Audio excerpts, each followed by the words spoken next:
Hello guys, good afternoon. So,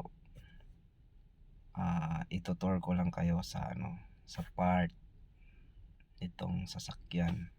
Baka gusto nyong bumili, no? Ini-endorse ko yung sasakyan na to. Ay, siguro latest to eh. Toyota Fortuner, latest model.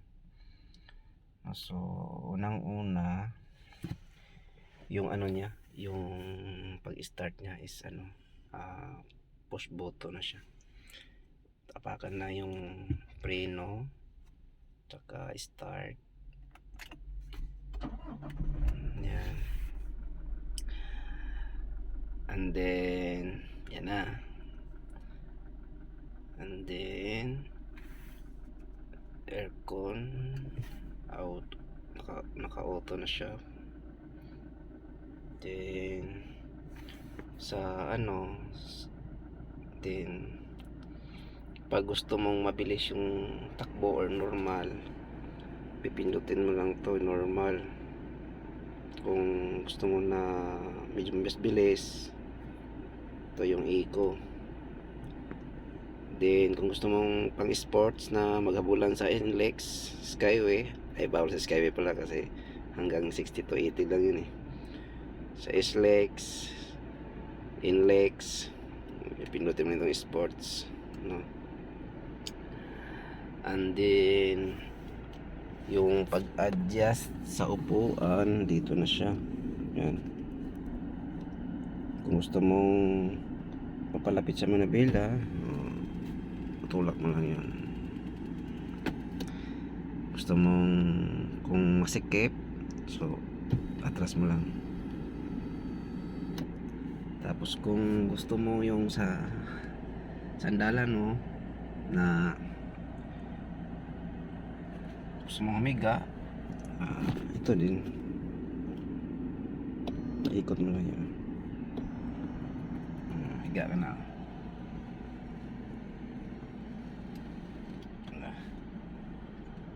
Balik. Ayan.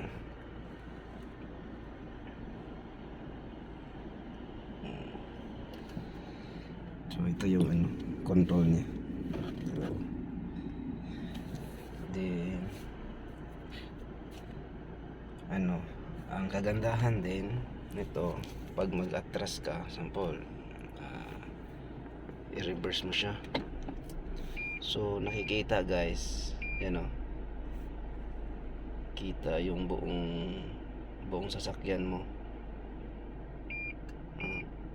Kita mo yung buong sasakyan kung diba? Yan. So back na natin. Yan. Yan lang. Tsaka pala pag malapit ka lang mabangga or mayroong lumalapit na mga sasakyan or mga motor, meron siyang alarm. Yun ang kagandahan niya. Yun lang yung alam ko. Ayan, so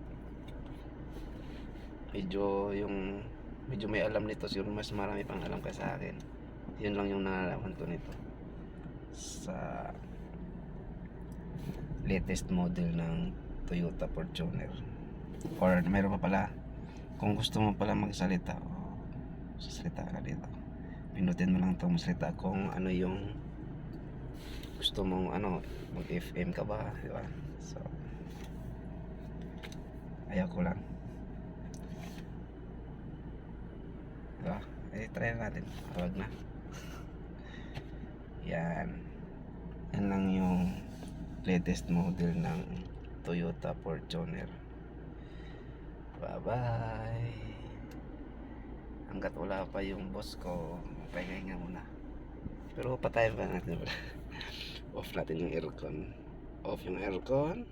And then i-off natin. Off the engine. Patay na siya. Tapos automatic yan na ano, ang ilaw, kaya patay natin. Ayan, patay na. Yun. Bye bye. See you next video.